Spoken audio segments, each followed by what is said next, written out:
আমজাদ বললেন, আহা, তোমরা দুজন যাবে, যাও না। ও ছোট মানুষ, ওকে নিয়ে কি করবে? কথার মধ্যে রাদীপ বায়না ছুড়ল। আমিও যাব আপু। রিক্ত তাকে অনুসরণ করলো। আমিও যাবো। ইকবাল বলল, আমরা সবাই যাব। সাদিপ ভাই চল, তুমিও চলো। না ভাইয়া, এই তো 3 দিনের ছুটি কাটালাম, এখন আবার ছুটি নেওয়া একেবারেই অসম্ভব।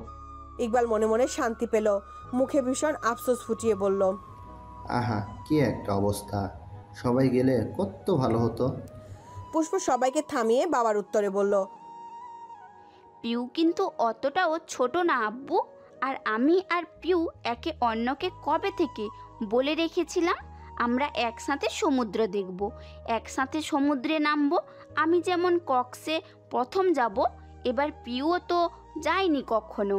ঢাকার বাইরে আমরা কেউ কখনো তেমন ঘুরিনি। আজ আমি আনন্দ নিয়ে ঘুরে বেড়াবো আর পিউ মন খারাপ করবে। একটা মাত্র ছোট বোন, কষ্ট হবে না আমার? পিউ চিন্তায় পড়ে গেল। বোনের দিক চেয়ে পল্লব ঝাপটালো কয়েকবার। এত ভালোবাসা আর এরকম কথা পুষ্পকে কবে দিয়েছিল সে? মিনা রেগে কিছু বলতে গিয়েও গিলে ফেললেন। জামাইয়ের সামনে তো মেয়েকে বকাঝকা করা যায় না। কোমল গলায় বললেন, তুই নিজে ঘুরবি নাকি ওকে সামলাবি? ও কেমন জানিস না, এত চঞ্চল, কোথাও একদণ্ড বসে, শেষে সমুদ্রে ভেসে না যায়। ওকে দেখতে আলাদা লোক লাগে, কে দেখবে শুনি?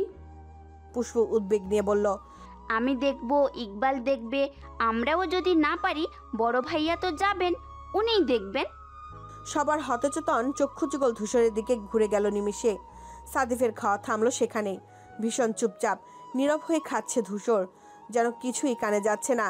রুবাই তো বিস্মিত স্বরে শুধালেন, তুইও ওদের সাথে যাচ্ছিস? সে না তাকিয়ে জবাব দিল, পিয়ের ভাত আটকালো গলায়। ধূসর ভাই যাবেন? আয় হায়, এ বাবা, তাহলে ও বাড়িতে থাকবে কি করে? দুনিয়া উল্টি হলেও ওকে যেতে হবে। পিউ খুব কষ্টে মুখের ভাতটুকু গিলে ধরফরে কণ্ঠে বলল, আম্মু আমি যাই না একটু? এই কদিনের সহ ওই কদিনের পড়াও সব একেবারে পুষিয়ে দিব, প্রমিস। A+ পাবো পরীক্ষায়, প্রমিস। পুষ্প ইকবাল মুখ চাওয়াচাই করে ঠোঁট চেপে হাসলো। আমজাদ শিকদার সজাগ লোচন স্ত্রীকে দেখছেন। ধূসরের নাম শুনেছে না? এইবার মহিলা হ্যাঁ বললেন বলে। মিনা স্বামীর তাকানো দেখে বুঝলেন মুখ খোলা বিপদ। আমতামতা করে বললেন, আচ্ছা, তোর বাবা বললে যাস। আমজাদ দীর্ঘশ্বাস ফেললেন। সাদিফ তটস্থ ভঙ্গিতে তাকিয়ে। পিউ পাহাড় সম আশা আগ্রহ নিয়ে বাবার দিকে চাইল। আমজাদ আর কি করবেন, সংক্ষেপে বললেন, যেও। পিউ খুশিতে উড়ে যেতে পারল না, তবে ইয়ে বলে লাফ দিল। আর লাফের দমকে তরকারি বাটিটা ছলকে পড়ল মেঝেতে। সবাই হতভাগ হয়ে চেয়ে দেখে গেল তা। মীরা মাথায় হাত দিয়ে বললেন, ইয়া আল্লাহ, কে সামলাবে এই ধাড়ি মেয়েকে? পারবি তো ধূসর? বুঝে নিস রে বাপ। ধূসর উত্তর দিল না, শুধু ঘাড় কাত করে একবার শীতল চোখে পিউকে দেখল। সে চোরের মতো মুখ কাচুমাচু করে চেয়ারে বসেছে আবার। ধূসর আবার প্লেটের দিকে চায়। তার ঠোঁটের পাশে উদয় হয় তকতকে শোধিত এক পেশে পাতলা হাসির, যে হাসির প্রতিটি কোণায় রহস্য। পিউর সাথে ঘটতে যাওয়া কিছু চমৎকৃত ঘটনার আগাম আহ্বান। পিউ আলমারি থেকে এক টানে সমস্ত জামা কাপড় বের করলো। কিছু ফ্লোরে পড়লো, কিছু এলো হাতে। সব বুকের সাথে চেপে রুদ্ধশ্বাস সমেত ছুঁড়ে ফেললো বিছানায়। ফ্লোরেরগুলো তুলে সোজা হয়ে কোমরে হাত দিয়ে জোরে জোরে নিঃশ্বাস টানলো। অথচ অষ্টপুটের সব দিকে জল করছে হাসি। ধূসর ভাইয়ের সাথে প্রথমবার ঘুরতে যাচ্ছে সে। এই একটি কথাই তাকে পৃথিবীর সমান সুখ পাইয়ে দিতে যথেষ্ট। যে কটা দিন ওখানে থাকবে তাকে সুন্দর লাগতে হবে তো। এতটা সুন্দর যেন ধূসর ভাইয়ের মতো নিরামিষ মানুষটাও ড্যাব ড্যাব করে চেয়ে থাকেন। আচ্ছা, ধূসর ভাইয়ের হাত ধরে সাগর দেখতে পারবে তো? গুনতে পারবে সমুদ্রের ঢেউ? কিংবা গভীর রাতে হবে আকাশ দেখা? প্রিয় চোখের সামনে ভেসে ওঠে ভবিষ্যতের না ঘটা কয়েক মুহূর্ত, কিছু প্রবল কাঙ্ক্ষিত দৃশ্য। ধূসর হাঁটছে, তার পাশাপাশি সে। বাতাসের ঝাপটায় তার এলোমেলো লম্বা চুল উঠছে। পাশে থেকে কানে লাগছে অর্ণবের অবাধ্য উত্তাল উর্মির শব্দ। আছড়ে আছড়ে পায়ে পড়ছে দুজনের। ভিজে যাচ্ছে শুভ্র পৃষ্ঠ, খসখসে আঙ্গুল। সেই ক্ষণে একবার চোখাচোখি হলো দুজনের। ধূসরের নেশালো দুই চক্ষুতে চেয়ে পিউ লাজুক হেসে নত করল মুখ। তার চিবুকটা জায়গা পেল গলায়। পিউ মেরুদণ্ড হতে অনুষ্ণ স্রোত কলকল করে বেয়ে চলল। বক্ষ বইল ধুকপুক সুনামি, কুণ্ঠার বেরিতে জড়িয়ে শিরশির করল মস্তক। এর মধ্যেই দরজায় এসে দাঁড়ালো এক সত্যনুর মানব। ধ্যানমগ্ন পিউয়ের মনোযোগ পেতে গলা খাকারি দিল সে। মেয়েটা নড়ে চড়ে ওঠে, তৎপর ভাবে চায়। সাদিফকে দেখে হেসে বলে, আরে ভাইয়া, ওখানে কেন, ভেতরে আসুন। সাদিফ আনমনা পায়ে ঢুকলো। তার চোখ মুখে সুখ নেই, কেমন বিষণ্ণতার ছাপ। পিউ পড়ার টেবিলের সামনে থেকে চেয়ারটা এগিয়ে দিয়ে বলল, বসুন। সাদিফ বসেনি। সে এক মনে চেয়ে আছে বিছানায় রাখা জামা কাপড় আর ছোটখাটো লাগেজটার দিকে। পিউ কি ব্যাগ গোছাচ্ছিল? ওকে যাওয়ার জন্য এতটাই উৎফুল্ল? কি হলো, বসবেন না? সাদিফের ঘোর কাটে, বলে, হুফ, না মানে ব্যাগ গোছাচ্ছিস? হ্যাঁ, কাল সকাল সকালই তো রওনা করবে বলল, সময় পাবো না, তাই এখনই গুছিয়ে রাখছি। স্ফূর্তচিত্ত পিউয়ের। সাদিফ তবুও রয়ে শুয়ে বলল, না গেলে হয় না? বড় মায়াময় শোনালো সেই স্বর, যেন কত শত আকুতি মিশে। পিউর ব্যস্ত হাত থামে, হাসি কমে আসে। অবাক হয়ে প্রশ্ন করে, কেন ভাইয়া, কিছু হয়েছে? সাদিফ কি বলবে বুঝতে পারল না। ঠোঁটের ডগায় হাতানো উত্তর পেয়ে বলল, 2 দিন পরেই তো তোর জন্মদিন, বাড়ির সবার সাথে সেলিব্রেট করবি না? পিউ সচকিত হলো। মনে মনে দিন তারিখ হিসেব করে বুঝলো ঠিক 3 দিনের মাথায় তার জন্মদিন আসছে। এই যা, তখন তো কক্সবাজার থাকবে। আমুর হাতে সেমাই আর বিরিয়ানিটা, চাউচুদের কিনে দেওয়া জামা, এত এত গিফট, সবই তো মিস হয়ে যাবে। মুহূর্তের মধ্যে মন খারাপ হয়ে গেল তার। পর মুহূর্তে ভাবলো ধূসর ভাইয়ের সাথে ঘুরতে যাওয়ার কাছে এই সব তুচ্ছ। জন্মদিন তো প্রতি বছরই হবে, এমন কাছাকাছি হয়ে ঘুরতে যাওয়াটা তো আর হবে না। বড়দের মতো করে নিজেকে বুঝালো। কিছু পেতে গেলে কিছু দিতে হয় পিউ। তার চিন্তিত চেহারা দেখে সাদিফ ভেবেছিল কাজ হবে।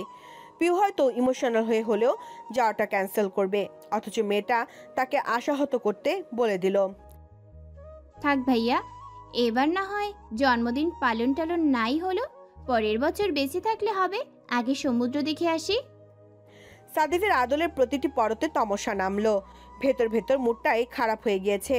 পিওর জন্মদিন নিয়ে ভাবা কত রকম ইচ্ছের দাফন হবে ভেবে দুঃখের রাজ্যে হারিয়ে গেল একরকম। ছোট করে বলল, ও ঠিক আছে। তারপর এক মুহূর্ত না দাঁড়িয়ে বেরিয়ে গেল। পিউ পিছু ডাকতে গিয়েও ডাকলো না। তার যাওয়ার সময় ঘরে ঢুকেছিল মিনা বেগম। দুজন মুখোমুখি হলো, সাদিফ দাঁড়ায়নি, তবে চেহারার অবস্থা খেয়াল করেছেন তিনি। ভ্রু দুটো কুচকে ভেতরে এলো, বিছানার দিকে চোখ ফেলতে আর্তনাদ করে বললেন, এ কি? পিউ আবার ব্যস্ত হয়েছিল কাজে। মায়ের চিৎকারে ভোরকে তাকালো। মিনা দ্রুত কাছে এসে দাঁড়ালেন। তুই এতগুলো কাপড় নামিয়েছিস কেন? চোখ পাকিয়ে বললেন। পিউ গ্রাহ্যই করলো না মায়ের দৃষ্টি, বলল, ও মা, ঘুরতে গেলে লাগবে না? 5 দিনের জন্য তুই 50টা জামা নামাবি? কে গোছাবে এইসব? একদিনও নিজের আলমারি নিজে গুছিয়েছিস? আজকে গুছিয়ে রাখবো। তোর গোছানো নমুনা আমার দেখা আছে, সব তো ঠেসে ঠুসে রাখবি। আর এটা কি জামা নিয়েছিস? ঘুরতে গিয়ে কেউ কালো জামা পরে? রাতে হারিয়ে গেলে তোকে কেউ খুঁজে পাবে, পাশাপাশি থাকলেও তো হাতড়ে পাবে না। আমি গুছিয়ে দিই, সর। পিউ কথা বাড়ালো না, চুপচাপ সরে দাঁড়ালো। মীরা বেগম বকবক করতে করতে কাপড় চোপড় ভাঁজ করলেন। প্রতিটি কথার মাথায় মেয়ের কাজের যোগ্যতা নিয়ে হাহাকার, অথচ পিউ মিটমিট হাসলো। মায়ের বকুনির মধ্যে হঠাৎ পেছন থেকে জড়িয়ে ধরে টেনে টেনে ডাকলো, ও মা, আমার মা। মীনা বেগম থতমত খেয়ে তাকালেন। বিনিময় দেখতে পেলেন পিউর ঝকঝকে দাঁত। সন্দেহী কণ্ঠে শুধালেন, হঠাৎ এত আহ্লাদ কেন? কি লাগবে? কই কিছু লাগবে না বলে মায়ের বুকে মাথাটা গুজে দিল পিউ। মীনা অবাক হলেও পরের দফায় হাসলেন, চুলে হাত বুলিয়ে বললেন, ওদের ছাড়া একা একা বের হবি না কিন্তু। একা একা সাগরেও নামবি না। সাঁতার জানা মানুষরাই ভেসে যায়, সেইখানে তুই তো। পিউ মাথাটা উঁচিয়ে বলল, পিউ আহা, এটার কতবার বলবে? আমি একা একা কোথাও গেছি কখনো? ঢাকাতেই তো বের হই না, আবার অচেনা জায়গায়। তোকে আর এক ফোঁটাও বিশ্বাস নেই। ঠোঁট উল্টে হতাশ চোখে তাকিয়ে রইল। সে সময় পুষ্প রুমে ঢুকেছে। ভেতরের দৃশ্য দেখে বিস্মিত কণ্ঠে বলল, ও বাবা, ছোট মেয়েকে দেখি আদর করে ভাসিয়ে দেওয়া হচ্ছে, আমিও তো যাচ্ছি। কই, কেউ তো এত আহ্লাদ করলো না, আমি বুঝি আদর পাবো না? মিনা ভ্রু গুটিয়ে বললেন, তুই আবার কোত্থেকে এলি? তোকে এখন আদর করবে তোর দ্বিতীয় মা। পিউয়ের তো আর শাওরি নেই, তাই আমিই করছি। সেই মায়ের কাছে তো 2 বছর পর যাব। আপাতত যেই মায় আছে তার আদরটা লুটে পুটে নিয়ে নেই। বলতে বলতেই এসে মাকে জড়িয়ে ধরলো পুষ্প। পিউ চোখ নাক কুচকে বলল, দেখেছো কি হিংসুটে? চুপ কর। মিনা হেসে ফেললেন। এক হাতে ওকে আরেক হাতে পুষ্পকে জড়িয়ে নিলেন বক্ষে। একটা একটা করে 2 মেয়ের মাথায় চুমু খেয়ে আওড়ালেন। তোরা দুজনেই আমার কলিজা। আরও 2টো ফ্লাইটের টিকিট নতুন করে কাটা হলো। আগে পিছিয়ে হওয়াতে একই বিমান পেলেও সিটের ধারে কাছেও পড়েনি ওদের। তবে ফ্লাইট ছাড়ার সময় অনুযায়ী সবার থেকে বিদায় নিল ওরা। যাওয়ার সময় আলতাপ ছেলেকে গুরুতর ভঙ্গিতে বললেন, পিউকে দেখে রাখবে কিন্তু। তোমার ভরসাতেই ভাবি ওকে ছাড়ছেন, আবার ওকে রেখে এদিকে সেদিকে যেও না। ধূসর চুপ করে রইল। ইকবাল মাথা চুলকে বিড়বিড় করে বলল, আপনার ছেলে পারলে ওকে কোলে নিয়ে হাঁটবে। মেজো শ্বশুর মশাই, এসব নিয়ে নো টেনশন। সাদেবের সঙ্গে দেখা হয়নি ওদের। সে তো সকালেই অফিসের উদ্দেশ্যে বেরিয়েছে। কথা ছিল মারিয়ার সঙ্গে যাবে। আশ্চর্যের বিষয়, মেয়েটা নাস্তা সেরেই তাড়াহুড়া দেখিয়ে চলে গিয়েছে। সাদিফের অদ্ভুত লাগলেও মাথা ঘামায়নি। তার মন মেজাজ ভালো না থাকায় কোনো কিছুই ভালো লাগছিল না। যাওয়ার আগে পিউর সাথে আরেকবার দেখা করে গেল। হাতের মুঠোয় অকারণেই গুজিয়ে দিল 1000 টাকা। মাথায় হাত বুলিয়ে বলল, কিছু খেতে মন চাইলে কিনে খাস। পিউ ঘাড় ঝাঁকিয়ে চমৎকার করে হেসেছে। দুদিকে বিস্তৃত হয়েছে তার গোলাপের মতো টকটকে অধর। যে হাসিতে সাদিফের বিষাদ বাকিটুকু লেপ্টে এলো হৃদয়ে। মেয়েটাকে না দেখে 5টা দিন কিভাবে কাটবে ওর। শোষো করে গাড়ি চলছে ওদের। একটা মাইক্রোর মাঝে সিটে ইকবাল, পুষ্প আর পেছনে পিউ আর ধূসর বসা। সামনে তাদের নির্ধারিত চালক বিমানবন্দর অবধি এগিয়ে দেবে। এরপর বাকি রাস্তা প্লেনে। সেখান থেকে নেমে উবার ডেকে পৌঁছবে সোজা 5 তারকা হোটেলে। ইকবালের হাত শুশুর করছে। পুষ্প আর তার এতখানি দূরত্ব একটু মনোপুত হচ্ছে না।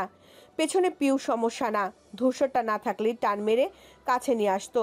বিয়ে করা বৈধ বউটা এত দূরে থাকবে কেন? উফ, পুষ্পটা যে কেন আগে আগে এসে সামনে বসতে গেল? ওদের এখানে বসিয়ে তারা কি পেছনে বসতে পারতো না? সুন্দর জার্নিটা আরও রোমাঞ্চকর হতো দুজনের অল্প স্বল্প কাছে আসায়। ইকবাল অসহায় হয়ে একবার পুষ্পের দিকে চায়। একটু হাত ধরলো মেয়েটা রাগ করবে এখন। পেছনে বসা বড় ভাইয়ের সামনে স্বামীর আশেপাশেও ঘেঁষবে না সে। এদিকে পিউ 2 মিনিটের মাথায় একটু একটু করে এগোচ্ছে। এমনভাবে নড়ছে যেন সিটটাও টের না পায়। সময় যেতে যেতে এমন এগোনোর দরুন একদম ধূসরের কাছে চলে এলো সে। আর কেবল একটুখানি ফাঁকা মাঝে। ধূসরের ঘড়ি পড়া হাতটা সেই ফাঁকাতেই রাখা। পিউ চোরা চোখে সেদিকে চাইল। নিজের হাতটা সন্তর্পণে পাশে রাখলো। বেহায়া মনের ভীষণ রকম ইচ্ছে জাগলো ওই হাতটা একটু ছুঁয়ে দেওয়ার। কনিষ্ঠ আঙুলে হালকা উঁচু করে ধূসরের আঙুলে লাগাতে যাবে, যখনই সহসা পাশ ফিরল ধূসর। পিউ ঘাবড়ে গেল অমনি। আঙুলটা থেমে তটস্থ ভঙ্গিতে ফিরে এলো জায়গায়। আর সেও বিদ্যুৎ বেগে সরে লেপটে গেল জানালার কাছে। ধূসর কপালের ভাঁজ পড়ে, হতভম্ব নেত্রে তাকায়।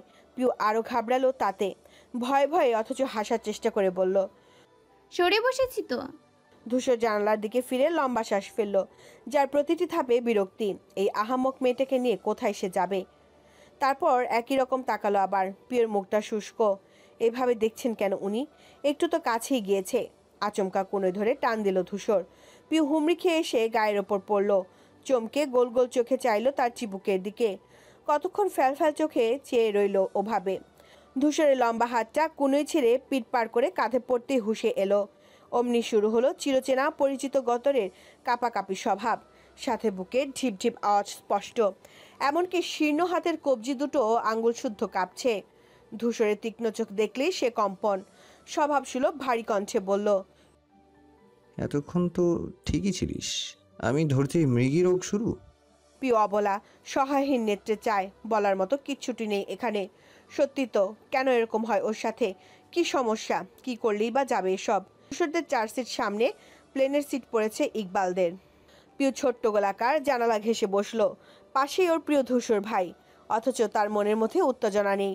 ভেতরটা ছটফট করছে খুব। অস্থির লাগছে, ঘামছেও। আজকেই প্রথমবার উঠেছে প্লেনে। ঢাকা ছেড়ে বাইরে কোনোদিনও যায়নি তো। যা যেত, যতটুকু গিয়েছে গাড়ি করে মামার বাড়ি, ওইটুকু ওর গন্টি। তাছাড়া অনেক ওপরে বা উঁচুতে উঠলে ভয় লাগে, বুক কাঁপে, লাফায়, মাথা ঘোরে। ছাদেও খুব একটা ওঠে না এই জন্যে। প্লেন ওপরে ওঠার সময় মাইক্রোফোনে একটা চিকন মেলি স্বর ভেসে এলো, সবাইকে সিটবেল্ট বাঁধতে অনুরোধ করছে। পিউ আতঙ্কে খেয়ালই করলো না তার চোখ জানালার ওপাশে। ধূসর নিজেই ঝুঁকে এসে বেল্ট বেঁধে দিল। পিউ স্পর্শ পেয়ে নড়ে চড়ে ওঠে, ভীত সশস্ত্র লোচনে তাকায়।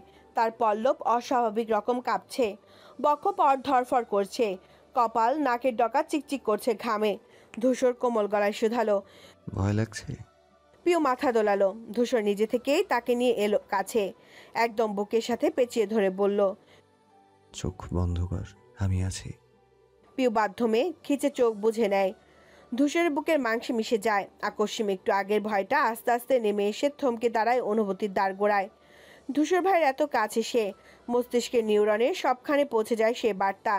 পিউ কুণ্ঠায় নুয়ে গেল, ভয় ডরের বদলে ঠোঁট চেপে সলজ্জিত হাসলো। প্লেন আস্তে ধীরে ওপরে ওঠে। একটা সময় মেঘ ছোঁয়ে পেজা তুলোর মতো কাদম্বিনী ছিঁড়ে খুঁড়ে দাপট সমেত উঠতে থাকে। পিউ সোজা হলো না, অমন চোখ বুজে থাকতে থাকতে বুকের মধ্যে ঘুমিয়ে পড়েছে। দীর্ঘকায় নিঃশ্বাস ঠিকরে পড়ছে ধূসরের লোমশ বুকে। সে ঘুমন্ত পিউর দিকে এক পলক চাইল।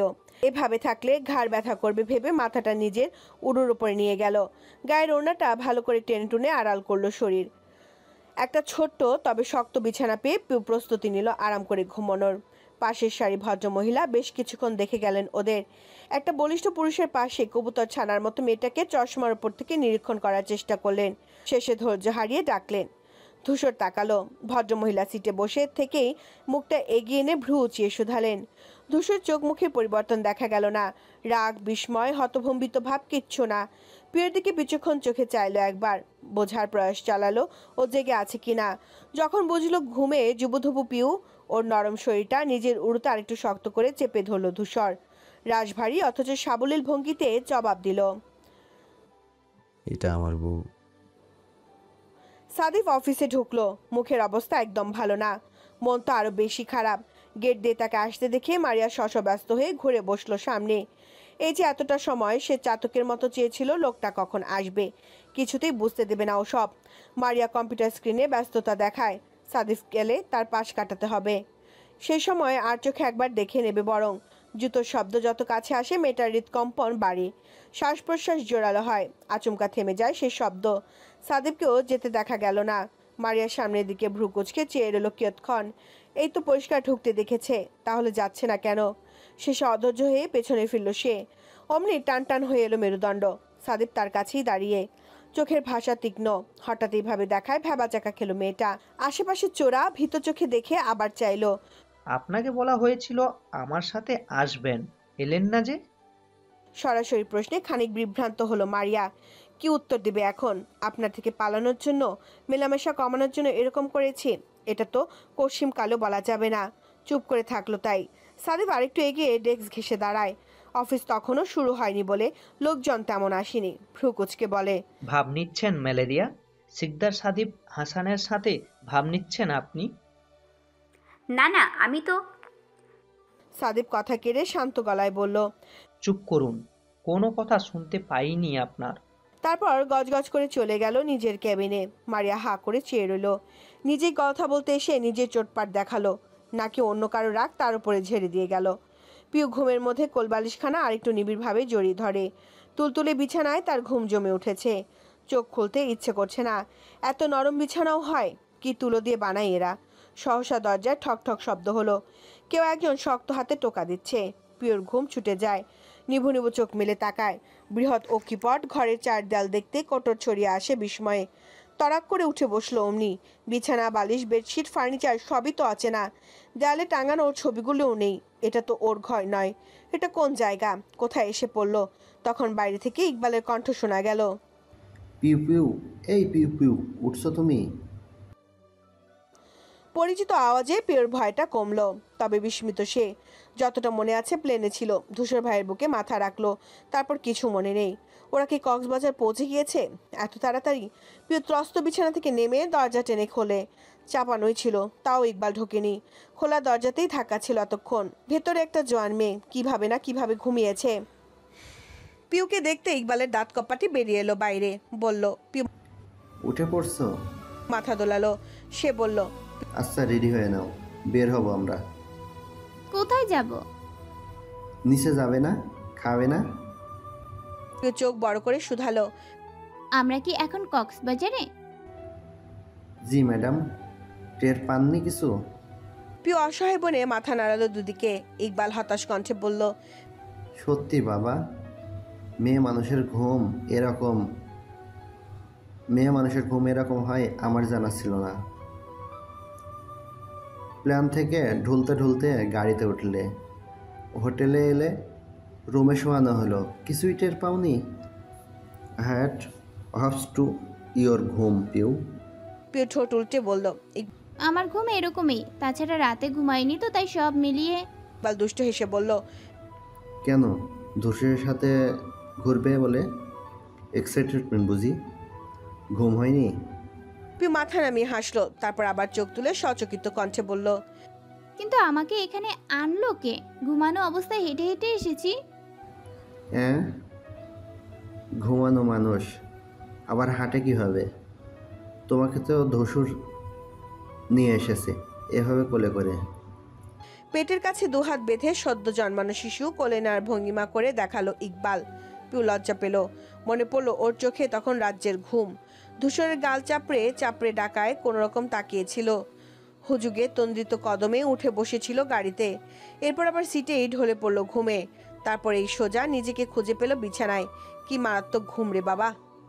পরপর অবাক কণ্ঠে বলল, কষ্ট হয়নি ওনার? আমাকে ডেকে দিলেই তো পারতেন।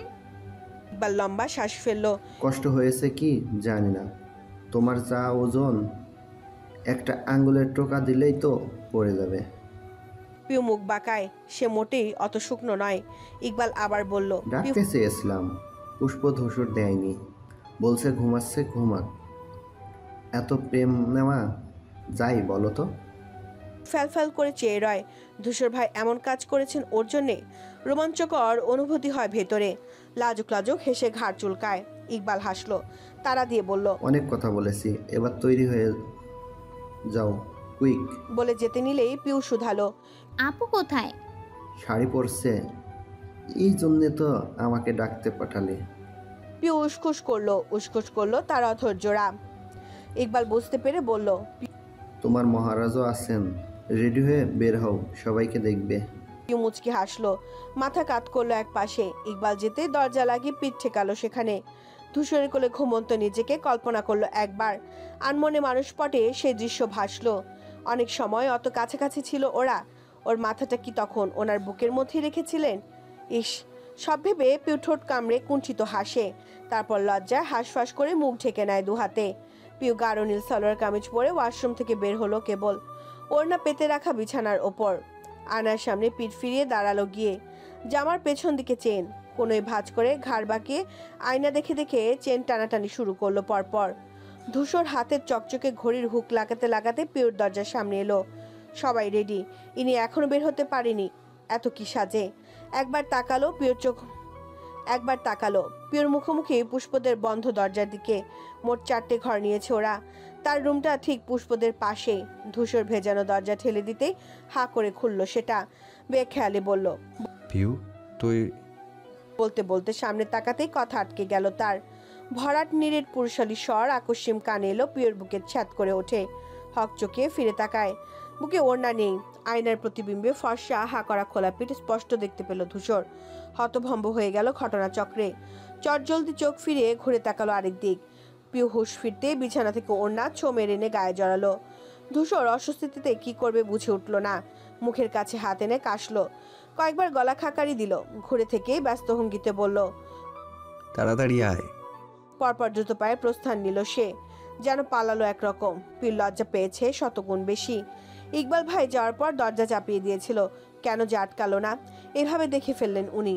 পেছনে বিশালাকার 5 তারকা হোটেল, সামনে শানিত সৌন্দর্যের অধিকারী সমুদ্র সৈকত। তীব্র গর্জন তুলে এক একটা ঢেউ এসে হুমড়ি খেয়ে যাচ্ছে তীরের উপর। বালুর চরে বাঁধা ট্রলার স্পিড বোট দুলে দুলে উঠছে তাতে। ধূসর একটা নামি দামি হোটেলে উঠেছে। এখানকার নিজস্ব বিচ আছে, একটা বড় অংশ জুড়ে সীমারেখা দেওয়া। শুধুমাত্র যারাই রুম বুক করেছে এখানে তারাই ঘুরবেন, বাইরের কারো আসা যাওয়া নিষেধ। অথচ পুষ্প এখানে ঘুরবে না। বিচের পাড়ে এসে এমন নিরিবিলি পরিবেশ একদমই ভালো লাগছে না তার। খাবারের কোনো ভ্যানও তো নেই। সাগর দেখতে দেখতে যে 1 কাপ চা খাবে তাও তো হবে না। সে বায়না ধরলো পাবলিক বিচে যাওয়ার। ধূসর আপত্তি করেনি। হানিমুন যেহেতু ওদের আসার উদ্দেশ্য, ওরা সবটা ওদের মর্জিতেই হোক। একটা উবার নিয়ে তারা পাবলিক বিচের প্রথম গেটে এলো। লোক সমাগমে পা রাখা যায় না এখানে। প্রিয় চোখ কপাল ছয়। এত মানুষ সমুদ্রের দেখতে আসে বুঝি? পুষ্প একটা লাল জর্জেটের শাড়ি পরেছে। বিচে পা রাখতে হাওয়ায় আঁচল উঠছে এদিক ওদিক। এর মধ্যে আচমকা ইকবাল খোপা করা চুলগুলো খুলে দিল। পুষ্প তাকাতে চাপা কণ্ঠে গান ধরলো। কন্যা রে বাঁকা চুলেতে খোপা আর বাইধনা রে, ওই চুলেতে জাদু আছে আমার ঘুম আসে না রে। পুষ্প খিলখিল করে হেসে উঠল। পিউ গান শুনে পেছনে তাকে মুচকে হেসে আবার সামনে ফেরে। সম্মোহিত নেত্রে চেয়ে দেখে তার সম্মুখে ফোন কান গুজে হাঁটতে থাকা দীর্ঘদেহী পুরুষটিকে। এত ব্যস্ত সে, পেছনে তার দিকে খেয়ালই নেই। পুষ্প সলজ্জে ইকবালের বাহুতে ঘুষি বসিয়ে বলল, তুমি একটা জাতা ইকবাল। তার রক্তিম দুটো গাল দেখে বরাবরের মতো বিমুগ্ধ হয় ইকবাল। ডান বাহুতে জড়িয়ে ধরে বুকের সাথে। বালুর উপর ফেলে আসা পুষ্পর ফর্সা কদমের দিকে চেয়ে বলে, মাইলাভ, জুতোটা পরে আসলে পারতে। বালুর স্বরে অনেক শামুক থাকে। পাটা কেটে যেতে গেলে কি হবে? কেন? কোলে নিয়ে হাঁটবে? পারবে না। আমি পারবো, কিন্তু কে যেন বড় ভাইয়ের সামনে লজ্জা পাই। পুষ্প বলল, তাও ঠিক। এরপর তাকালো সামনে। ধূসর সবার প্রথমে হাঁটছে, মাঝে পিউ আর পেছনে ওরা। ধূসরের কদমের সাথে পাল্লা দিতে এক প্রকার ছুটছে মেয়েটা। পুষ্প ওর দিকে আঙ্গুল দেখে বলল, পিউ ভাইয়ার সাথে সাথে হাঁটার জন্য কিভাবে হাঁটছে দেখো। এই পিউ, পড়ে যাবি তো, আস্তে হাঁট। পিউ শুনলেও মানল না। সে থামাতে চায় কিন্তু পদযুগল ছুটছে। ইকবাল বড় দুঃখ প্রকাশ করে বলল, সত্যি এই পিপিএর জন্য ভীষণ মায়া হয় আমার। ধূসরটা আস্ত একটা বজ্জাত। এত ভালোবাসিস, প্রকাশ করলে কি হয়? পুষ্প মৃদু হেসে বলল, কিছু ভালোবাসা অপ্রকাশিত সুন্দর। ইকবাল পাশ ফিরে দেখলো এক ভদ্রলোক ডাব নিয়ে বসেছেন। পুষ্পকে শুধালো, ডাব খাবে? যেই গরম, চলো খাই। ইকবাল ভাত উঠিয়ে পিউকে ডাকতে গেলে বলল, ও ডাব খায় না। ইকবাল অবাক হয়ে বলল, সে কি ডাব খায় না এমন মানুষ হয়? হ্যাঁ, এই যে আমার বোন, ওর কাছে ডাবের পানি সিলাইনের মতো লাগে। আম্মুর বকাবকিতে একবার জন্ডিসের সময় খেয়েছিল, ওই শেষ, ছোঁয়ও না। ইকবাল হাসলো, বলল, আচ্ছা চলো তোমাকে কিনে দিই।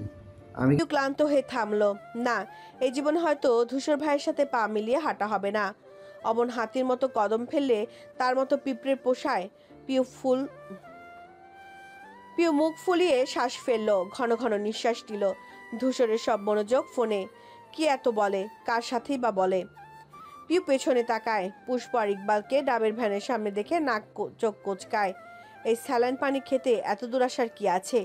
এরপর চোখ রাখলো ডান পাশে। বিশাল সমুদ্র সেথায়, তবে অতটা তেজ নেই ঢেউয়ে। ছোট ছোট আকারে আছড়ে আসছে কুলে। পিয়ের ওষ্ঠপুট মুহূর্তে ভর্তি হলো দ্যুতিময় হাস্যে। বিকেলের নরম রোদের আলোয় সে হাসি বড় মায়াময় দেখালো। চুল কানে গুজে সালোয়ারের হালকা ওপরে তুলে স্লিপার জোড়া খুলে রাখলো পাশে। গুটি গুটি পায়ে পানির দিকে এগোতে গেলে পেছন থেকে ওনার মাথা টেনে ধরলো কেউ। পিউ থমকালো, বিদ্যুৎ বেঁকে ফিরে চাইলো পেছনে। ধূসর ফোন পকেটে ভরতে ভরতে শুধালো, কোথায় যাচ্ছিলি? একটু পা ভেজাতাম। ধূসর ভ্রু চায়। একা একা? পিউ বুঝলো এখন ধমক খাবে। মুখ কালো করে বলল, তো কি করব? আমার কি দোকলা আছে? আপু ভাইয়ার সাথে ব্যস্ত, আপনি ফোনে ব্যস্ত, আমি ছোট মানুষটা এতিমের মতো ঘুরছি। বলতে বলতে তার চেহারায় লেপ্টে আসে দুঃখ, হতাশা। ধূসর তীক্ষ্ণ চোখে চেয়ে থাকলো, আলগোছে হাসলো। পিউ তাকাতে গম্ভীর করে ফেললো চেহারা। ওনার মাথায় টান বসাতেই পিউ হোঁচট খাওয়ার মতো করে কাছে এসে পড়লো। ধূসর সঙ্গে সঙ্গে কাঁধ পেঁচিয়ে পা বাড়িয়ে বলল, চল। পিউ খুশিতে আটখানা হয়ে শুধালো, কোথায় যাব আমরা? ধূসরের নিরুদ্বেগ জবাব, বেঁচে দেবো তোকে। পিউ হেসে ফেললো, সুদৃঢ় কণ্ঠে বলল, স্বয়ং ফেরেশতা এসে বললেও বিশ্বাস করব না। ধূসর অদ্ভুত চোখে চায়, দৃষ্টির গভীরতা ঠাউর করা কঠিন। হবেই তো, প্রহেলিকা যে, অথচ পাতলা ঠোঁটদ্বয় বেঁকে যায় একদিকে, ফের ভ্রু নাচিয়ে বলে। এত বিশ্বাস? পিউ কোনো রকম রাগ ঢাক রাখলো না, হৃদয়ের অলিন্দে লুকানো কথাটুকু উগরে দিতে বলল। নিজের থেকেও বেশি। ধূসরের পা থামে, স্থিত হয় হাঁটা, তার পিঠে রাখা অনমনীয় হাতটা আরেকটু দৃঢ় হলো, অবিচল হলো অগাধ লোচনের চাউনি, যেন কত কি বলবে, কত কি শোনাবে। এর মধ্যে ছুটতে ছুটতে চঞ্চল পায়ে হাজির হলো পুষ্প। ওকে দেখে ঝটপট হাত নামিয়ে নিল ধূসর, গুজলো পকেটে। সে এসে আবদার করলো, ভাইয়া চলুন, ট্রলারে ঘুরি, সবাই ঘুরছে। ইশারা করা আঙ্গুল অনুসরণ করে তাকালো ধূসর। ৬-৭ জন বসার মতো ট্রলার তীরের সাথে সারি বেঁধে লাগানো, বেশ রং চঙ্গে, অনেকেই ঘুরছে, ঢের প্রকোপে ওঠানামা করছে। আবার সে চোখ ফেরত এনে বলল, না, দরকার নেই। পুষ্পর হাসিটা নিমিষে মুছে যায়। পিউ নিষ্পাপ কণ্ঠে বলল, কেন, কি হবে চড়লে? সবাই তো চড়ছে। ধূসরের চোখ নেত্রে তাকায়। সবাই যা করবে তুইও তাই করবি? না, তা কখন বলেছি, কিন্তু চড়লে ভালো হতো। সাঁতার জানিস? ধূসর চোখা নেত্রে তাকায়। পিউ চুপসে এলো, দুদিকে আস্তে ধীরে মাথা নাড়লো। পুষ্প চুপ, সেও জানে না। ইকবাল বুক ফুলিয়ে গর্বের সহিত জানালো, কিন্তু জানি। তো দুটো একসাথে সমুদ্রে পড়লে একা তুলতে পারবি? ইকবাল অবাক কণ্ঠে বলল, একা তুলবো কেন? তুই আসিস, তোরটাকে তুই তুলবি, আমারটাকে আমি। ধূসর চোখ রাঙাতি থতমত খেয়ে বলল, না মানে, একটা তোর বোন, একটা আমার বোন, একটা আমার বউ, একটা তোর। বেভাস কথা বলে ফেলেছে বুঝে থামলো নিজেই।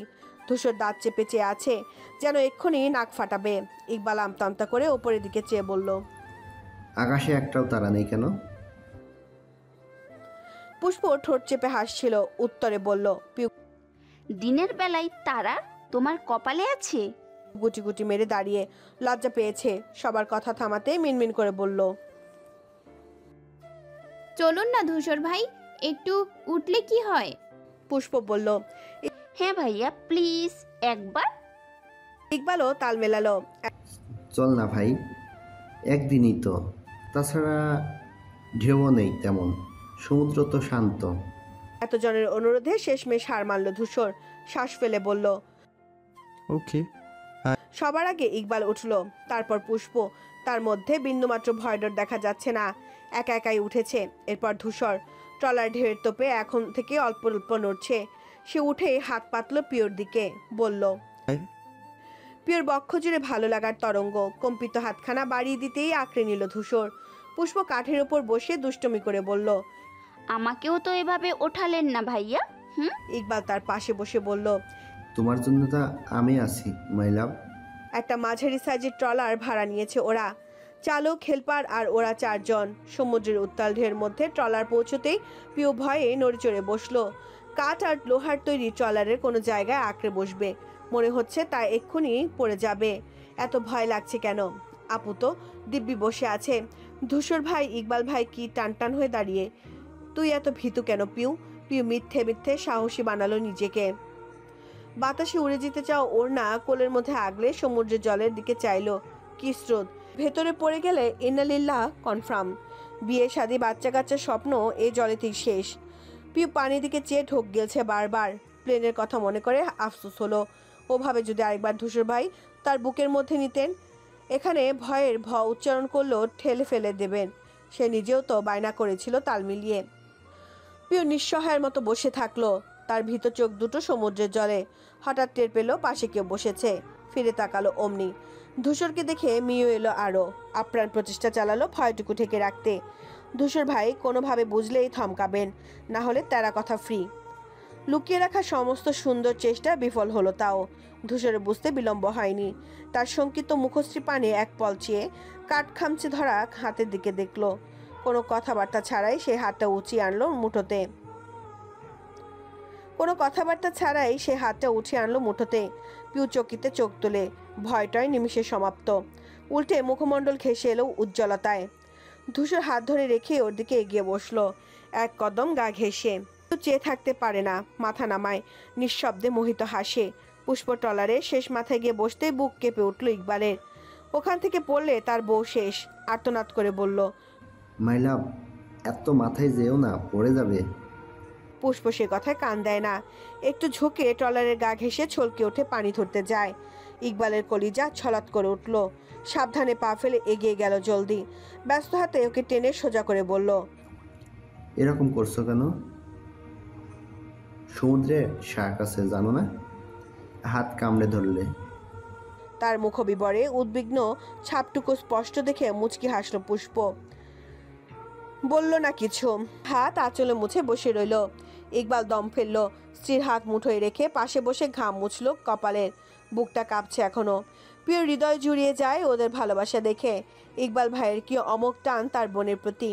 এত ভালোবাসা, এত সুখ, এতটা তৃপ্তি সাদিক ভাই কখনো আপুকে দিতেই পারতেন না হয়তো। আল্লাহ যা করেন ভালোর জন্যই। পিউ ঠোঁটে হাসি রেখে মুক্ত শ্বাস নিয়ে পাশ ফিরে ধূসরের দিকে তাকায়। সে এদিকেই চেয়েছিল। পিউ তাকাতেই অবিলম্বে দৃষ্টি ফিরিয়ে ফোনের ওপর রাখলো। পিউ বুঝে গেল বরাবরের ন্যায়। মাথায় চলল দুষ্টুমি। বলল, আচ্ছা ধূসর ভাই, এখন যদি আমাকে একটা শার্ক টেনে নিয়ে নেয় তখন কি হবে? ধূসরের নিরুৎসাহিত উত্তর। কিছু না। না। পিউ বিস্ময়হত হয়ে বলল, খেয়ে ফেলবে তো, আপনার কষ্ট হবে না? তার গম্ভীর জবাব। না, কষ্ট হওয়ার কি আছে? পিওর হাসি হাসি ভাব, চেহারার ভাজি লুকানো দুষ্টুমি হুড়হুড় করে তৎক্ষণাৎ পালায়। কোথায় ভাবলো ধূসর ভাই বকবেন, কষ্ট পাবেন। সিনেমার মতো মুখ চেপে ধরে খুব মায়া করে বলবেন, খবরদার পিউ, এসব অলক্ষণে কথা একদম বলবি না। অথচ তার কিছু এসে যায় না। পিউ চূড়ান্ত আহত হলো। মনে মনে চাইলো সত্যি একটা শার্ক আসুক, তাকে গিলে খাক। তখন ইকবাল উল্টো দিক থেকে একটু উঁচু কণ্ঠে বলল, আরে পিউ, তুমি ওর কথায় কান দিও না।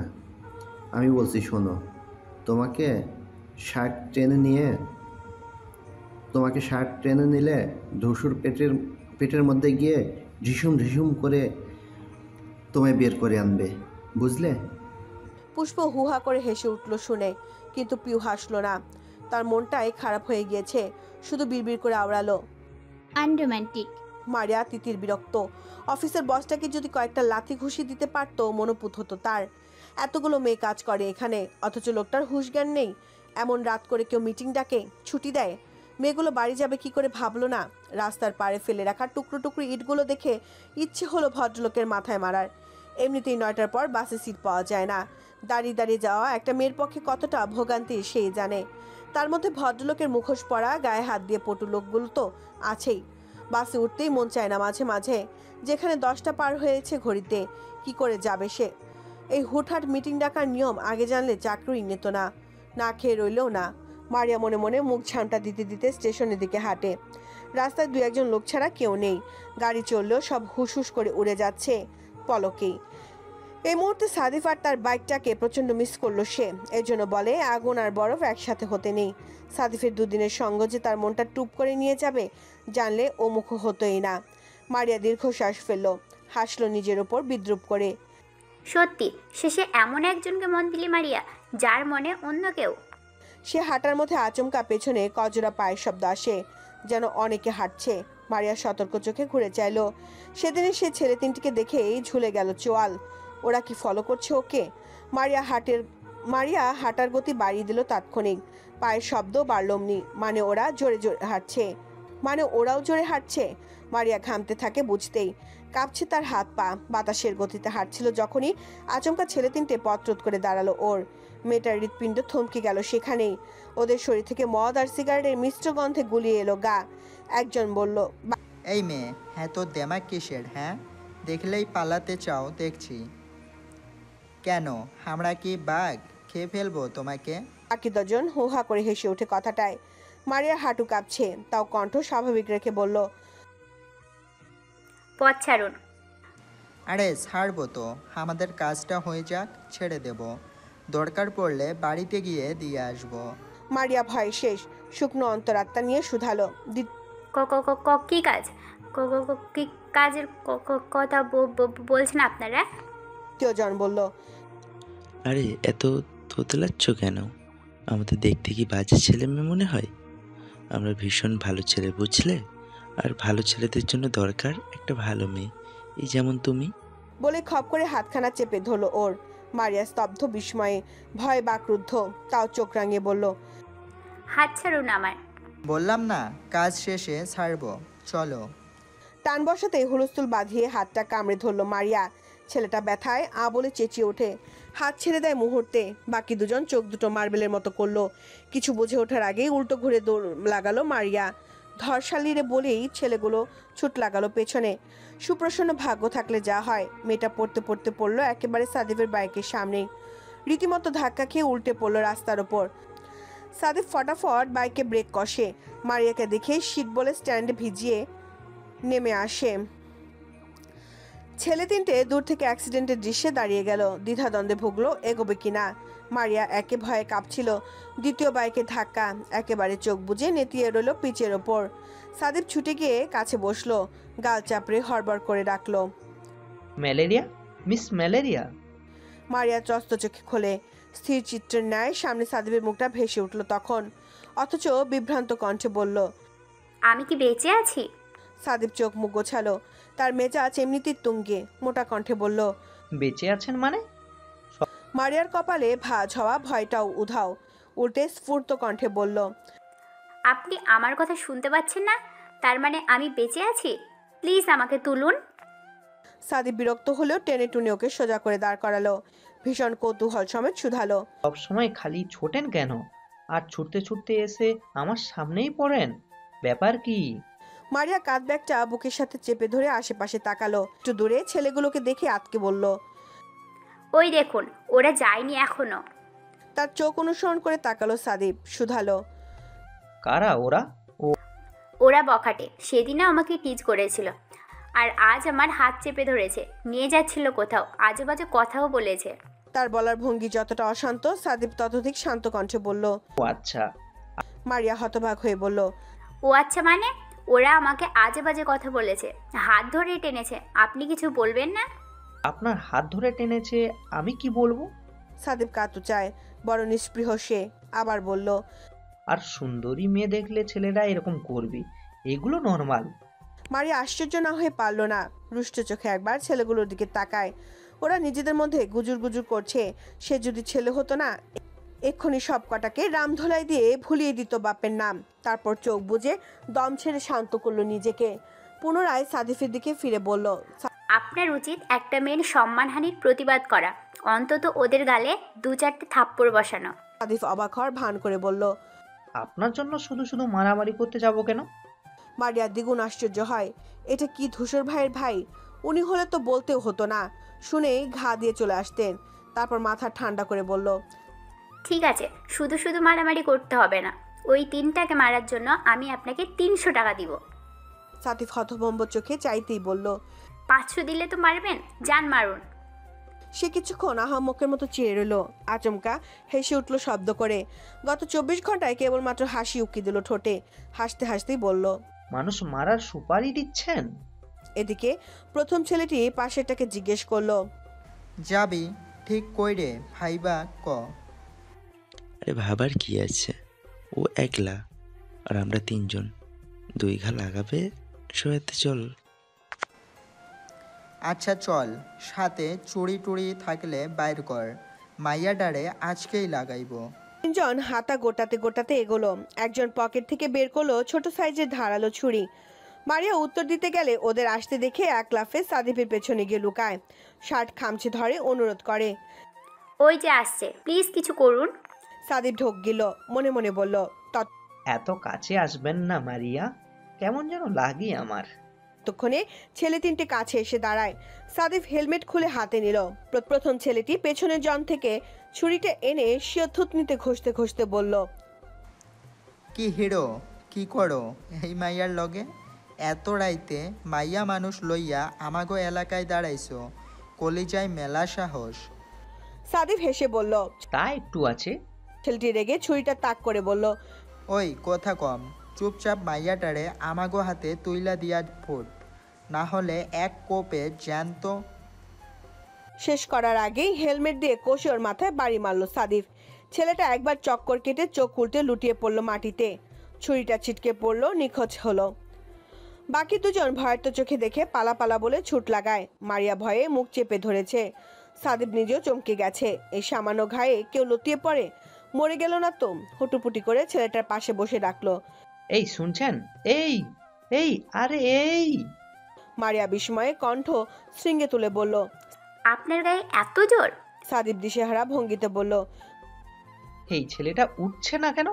রক্তও তো বের হয়নি, হলোটা কি? মারিয়া বলল। অসভ্যটা মরে গেছে মনে হয়, ভালোই হয়েছে, চলুন পালাই। সাদিব হকচকিয়ে তাকালো। কি বলছেন? একটা হেলমেটের বাড়িতে মানুষ মরে? মারিয়া কি করবে বুঝলো না। ছেলে দুটো পালিয়েছে না আরো লোক ডাকতে গিয়েছে কে জানে। সে তাড়াহুড়ো করে ব্যাগ থেকে পানির বোতল বের করলো, ঝরঝর করে ঢেলে দিল ছেলেটার মুখের উপর। সাদিফের গায়েও ঝাপটা লাগলো পানির। বিরক্ত চোখে তাকালো সে, অথচ অজ্ঞান ছেলে চোখ দুটো নড়ে চড়ে উঠলো এতে। অমনি মারিয়া তাড়াহুড়া কণ্ঠে বলল। এই বেঁচে আছে, বেঁচে আছে, এবার চলুন পালাই। সাদিফ তাও উঠলো না, সে বলদ বনে গেছে। মারিয়া অধৈর্য হয়ে হাত টেনে ধরে তুললো, টেনে টুনে বাইকের কাছে এনে বলল। প্লিজ চলুন, ওরা আরো লোকজন নিয়ে এলে দুজনেই মারা পড়বো। এতক্ষণে জ্ঞান এলো সাদিফ। হেলমেট হাতে নিয়ে বাইকে উঠলো। মারিয়া ব্যস্তভাবে উঠে বসলো পেছনে। এরপর ধোয়া ছুটিয়ে পালালো দুজন। পুষ্পর মুখ জিরোচ্ছে না। সাগর পাড়ে যত রকম খাবার পাওয়া যাচ্ছে গাল ভরে খাচ্ছে সে। এদিকে পিউ চেয়েও দেখছে না এসব। তার মহাবিরক্তির ভাবমূর্তি। ধূসরের ওপর মনে মনে ভীষণ চটেছে আজ। খাবে না কিচ্ছু খাবে না, কথাও বলবে না। বোমা মেরে উড়িয়ে দিল না। পিউ বুকের সাথে হাত গুজে মুখ ভার করে দাঁড়িয়ে থাকলো। পুষ্প প্লেটে ফিশ ফ্রাই নিয়ে অমৃতের মতো চিবোচ্ছে। ধূসরকে দেখা যাচ্ছে না আশেপাশে। চলার জার্নি শেষ করে বালুতে পা ছোঁয়ার পর খোঁজ নেই। ধারে কাছে থাকবে হয়তো। পুষ্প খাবার অল্পটুকু তুলে ইকবালকে খাইয়ে দিল, বিপরীতে খাওয়ালো সেও। পিউ এই দৃশ্যে মন খারাপ করে ফেললো আরো। ধূসর ভাই এরকম জীবনেও করবে না। খাইয়ে দেওয়া তো দূরের কথা, পুষ্প খেতে খেতে আরেকবার ডাকলো। এই পিউ আয় না, খেয়ে দেখ, মজা আছে তো। তুই খা। ইকবাল বলল। ওর কি হয়েছে বলো তো? জানি না গো, ধূসর ভাই ঘটিত ব্যাপার তো, উনি ছাড়া ঠিক হবে না মনে হয়। দাঁড়াও, আমি গিয়ে গুছিয়ে ব্যাপারটা জেনে আসছি। ইকবাল হাত ভাঁজ করতে করতে এগিয়ে গেল, টেনে টেনে ডাকলো। পিউ পিউ। পিউ চোখা নেত্রে তাকায়। ইকবাল চমৎকার হেসে বলল। কার উপর রাগ? কার উপর এত রাগ? ধূসরের? পিউ উত্তর দিল না। তার প্যাঁচার মতো মুখ দেখে ইকবাল থুতনি ধরে নিজের দিক ফেরালো। মায়া মায়া গলায় বলল। আহা, এই সমুদ্রের মুখে মেঘ বানাই না শালিকা। কি হয়েছে ভাইয়াকে বলবে না? পিউ ঠোঁট উল্টায় সহসা। বাচ্চাদের মতো হাব ভাব করে চেহারার। চোখে মুখে প্রচন্ড দুঃখ ফুটিয়ে বলে। আপনি কত ভালো ভাইয়া, কত রোমান্টিক, আপুকে কত ভালোবাসেন। আর আপনার বন্ধু একটা আনরোমান্টিক, একটা নিরামিষ পচা পান্তা ভাত। প্রেমের পও বোঝে না।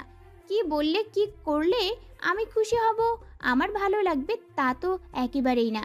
খালি ধমকাবে, বকবে, চোখ পাকাবে, আর 19 থেকে 20 হলেই ঠাস ঠাস করে মেরে দেবে। ইকবাল বিজ্ঞান ন্যায় মাথা দুলিয়ে বলল। উফ, এ তো ভারী অন্যায়। পিউ বলল। ওসব ছাড়লাম, ওনার বকাঝকাতে আমার একটুও খারাপ লাগে না, রাগও হয় না, কিন্তু বাকি সব একটুও করে ভালো করে কথা বললে কি হয়। ইকবাল আবার মাথা দোলালো। হাঁ করতে গেলে ওপাশ থেকে ধূসরকে আসতে দেখা যায়। তার হাতে 3টে আইসক্রিম। ওদের দেখে কাছে এসে ইকবালকে দুটো এগিয়ে দিয়ে বলল। তোর আর পুষ্পর। তাকে দেখে পিউ সন্তপনে গাল বেঁকিয়ে আরেক দিকে ফিরে থাকে। ইকবাল ওর দিকে একবার দেখে, আবার ধূসরের দিকে তাকালো। ধূসর তাগাদা দিল। কি ধর। ইকবাল জ্বলন্ত কণ্ঠে বলল। রাখ তোর আইসক্রিম, আগে তুই আমাকে এটার উত্তর দে। এইভাবে আমার পেস্ট্রিট পাঞ্চার করছিস কেন? ধূসর বুঝতে না পেরে বলল। মানে? আমি কি অমায়িক একটা মানুষ, রোমান্টিক, ভালো, আরও কত কি। আর তুই আমার বন্ধু হয়ে কিছু শিখলি না? পিউ তড়িৎ বেগে তাকালো। ইকবাল ভাইকে আবার সব বলে দেবেন নাকি? হলো তাই। ইকবাল গড়গড়ে ভঙ্গিতে বলল।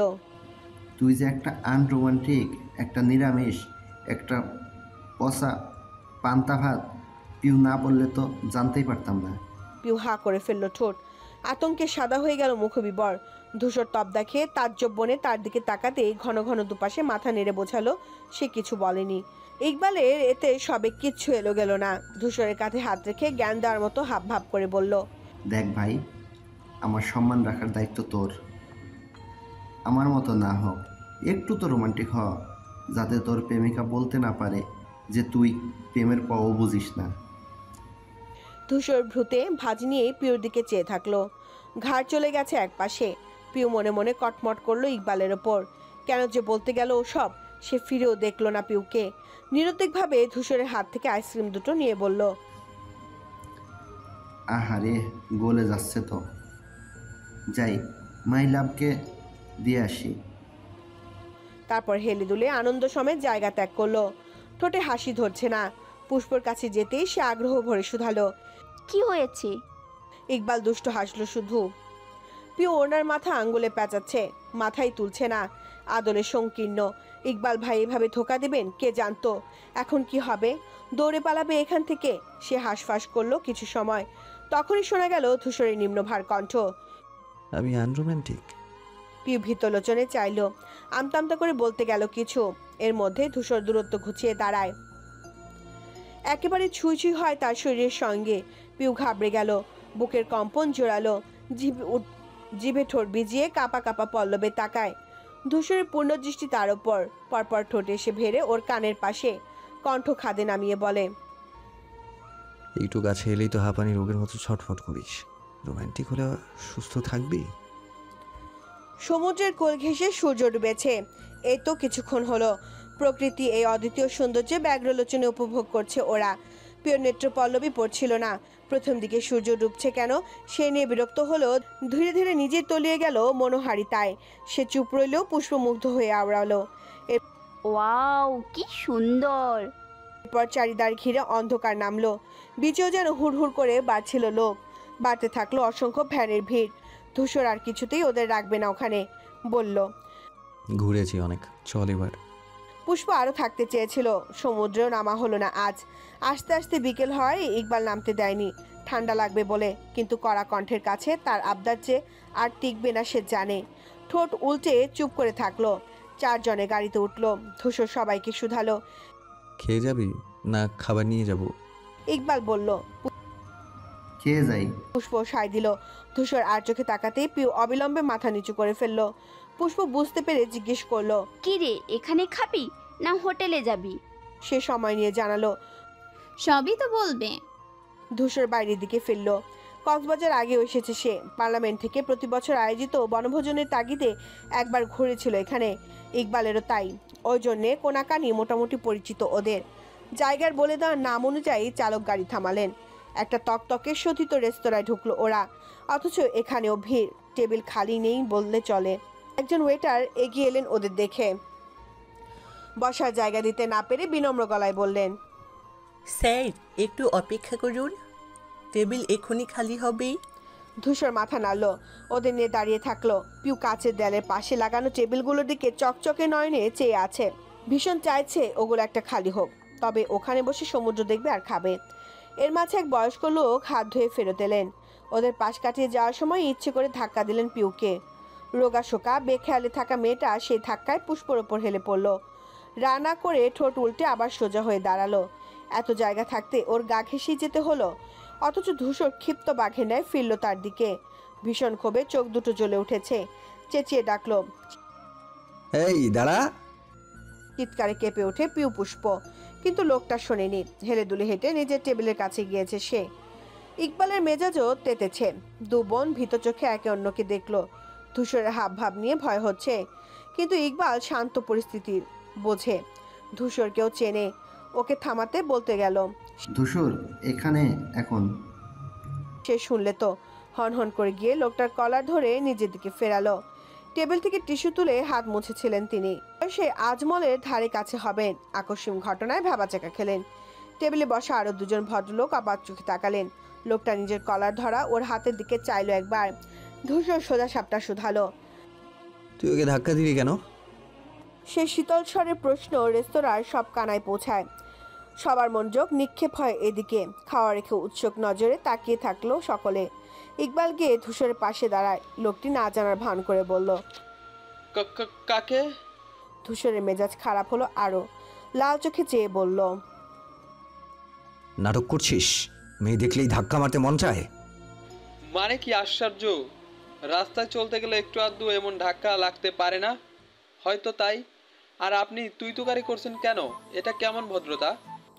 গলার স্বর উঁচু করলেন তিনি। ধূসরের মেজাজ আরো চটে গেল, পাল্টা চেঁচিয়ে বলল, বেশ করেছি। তুই ওকে ধাক্কা মারলি কোন সাহসে? কোনটা ইচ্ছে অনিচ্ছের আমি বুঝি না।